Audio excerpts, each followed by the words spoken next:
अलीगढ़ मुस्लिम विश्वविद्यालय के एक प्रोफेसर ने एमबीबीएस तृतीय वर्ष की कक्षा को पढ़ाते हुए दुष्कर्म के संदर्भ में हिंदू देवताओं का उदाहरण दिया था। जो अभी पीपीटी की एक स्लाइड का स्क्रीनशॉट वायरल है, उसमें बुलेट नोट्स में लिखा था कि ब्रह्मा की बेटी का बलात्कार करते हुए कहानी, इंद्र ने ऋषि गौतम का रूप धारण किया और उसके बाद ऋषि गौतम की पत्नी का बलात्कार किया। तुलसी विवाह के संबंध में एक उदाहरण था जिसमें लिखा था कि लॉर्ड विष्णु ने बलात्कार किया जो जालंधर की राजा थे उनकी पत्नी का। ये तमाम उदाहरण अलीगढ़ मुस्लिम विश्वविद्यालय के एक प्रोफेसर के द्वारा जब तृतीय वर्ष के एमबीबीएस के छात्रों को रेप के बारे में यानी दुष्कर्म के बारे में पढ़ाया जा रहा था तब बताया जा रहा था। दरअसल बात यह है कि विश्वविद्यालय में 30% का सिलेबस क्या पढ़ाना है, इस बात की छूट प्रोफेसर्स को मिली होती है। और अक्सर प्रोफेसर्स जो मैनेजमेंट का एक आइडिया होता है, एक तो जो सिलेबस आता है वो सेंटर के द्वारा आता है, सभी विश्वविद्यालयों के हिसाब से बनाया जाता है, और 30% जो होता है वो विश्वविद्यालय प्रशासन और आपस में मिल करके मैनेजमेंट तय करता है कि क्या पढ़ाना है क्या नहीं पढ़ाना है। और इस बात की छूट प्रोफेसर्स को मिली होती है और इसी बात का फायदा उठाते हुए प्रशासन और प्रोफेसर ने एमबीबीएस के छात्रों को जब दुष्कर्म के बारे में बताना हुआ तो हिंदू देवताओं के उदाहरण दिए।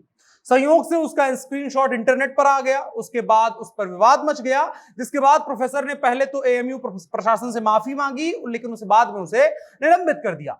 अब सवाल यही है कि जिन शिक्षण संस्थानों पर एक बार, दो बार, तीन बार उंगली उठी है, वही बार बार ऐसे कृत्यों को क्यों करते हैं? और यह गलती से होने वाली चीज नहीं है, पूरे होशो हवास में इंटेंशनली किया गया यह कृत्य है। इसी पर बात करेंगे। नमस्कार, मेरा नाम है अनुराग मिश्रा और आप देख रहे हैं जनता जंक्शन। मामला एएमयू के फॉरेंसिक मेडिसिन डिपार्टमेंट का है। जवाहरलाल नेहरू मेडिकल कॉलेज में एक असिस्टेंट प्रोफेसर के द्वारा फॉरेंसिक साइंस की क्लास के दौरान छात्रों के सामने रेप के विषय पर हिंदू देवी देवताओं के बारे में आपत्तिजनक संदर्भों और उदाहरण का इस्तेमाल करते हुए पढ़ाई की जा रही थी। उसी दौरान कक्षा में मौजूद छात्रों के द्वारा जो फिलहाल पढ़ाई जा रही थी उस पावर पॉइंट प्रेजेंटेशन, उसकी उस स्लाइड का मोबाइल फोन से स्क्रीनशॉट खींच लिया गया। फिर उसके बाद वो स्क्रीनशॉट इंटरनेट पर आया और ये बेहद चौंकाने वाला था।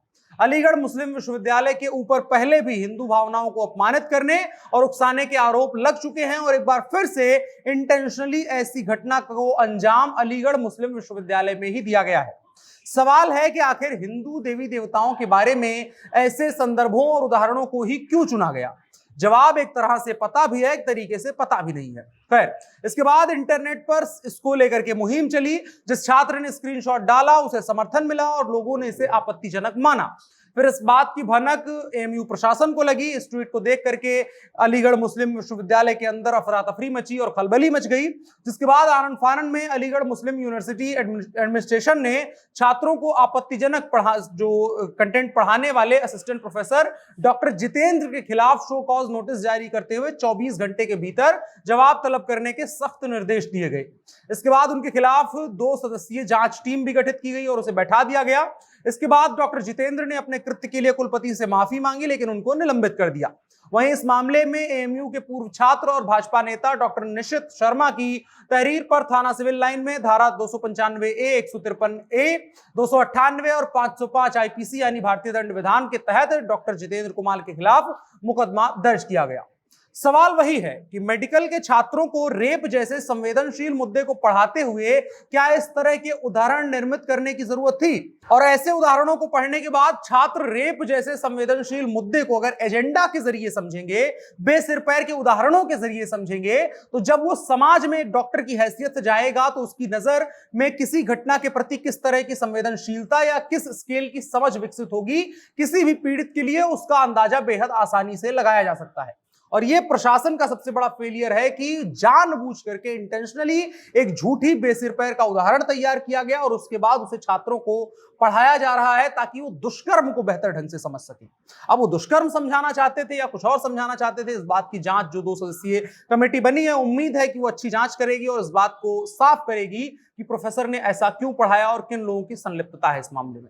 आप क्या सोचते हैं कमेंट बॉक्स में बता सकते हैं और साथ ही साथ वीडियो को साझा भी कर सकते हैं। फिलहाल के लिए इतना ही। मेरा नाम अनुराग मिश्रा है, आप जनता जंक्शन देख रहे थे। कैमरे पर मेरे साथ ओम प्रकाश थे। शुक्रिया।